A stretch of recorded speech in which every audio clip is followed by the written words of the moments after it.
V sobotu 13. apríla sa v priestoroch DAVu konala vernisáž dvoch mladých umelcov pod názvom Art of Element. Názov výstavy bol odvodený od usporiadateľa, a to občianskeho združenia Element, ktoré vzniklo v lete minulého roku. Naše občianske združenie má rozsiahlu činnosť, rozširujeme kultúru v meste, podporujeme mladých umelcov, ako napríklad s takýmito výstavami, a tiež pomoc sociálne slabším skupinám. S nápadom zorganizovať túto výstavu prišla kamarátka výtvarníkov Frederika Ondrčková. Mňa to napadlo z toho, že Martin už jednu výstavu mal, aj dve tuším, a má pekné práce, ktoré sa mi veľmi páčia. A Filip chodí na strednú umeleckú školu, a tak som mu chcela tak pomôcť, nech sa trošku rozbehne a zviditeľní sa tiež trošku v Senici.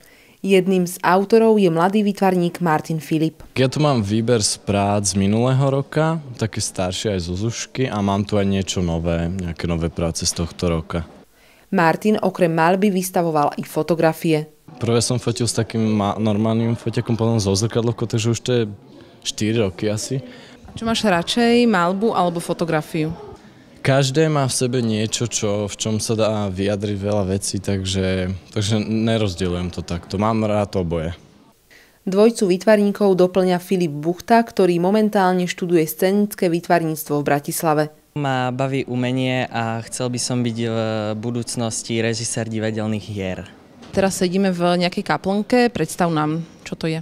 Kaplnka má zvýrazňovať staroveký kostol, v ktorom je umiestnená staroveká panenka Mária s Ježiškom, tak sa chceme priblížiť tak do minulosti. Výstavu Art of Element si môžete pozrieť do 19. apríla v budove DAVu.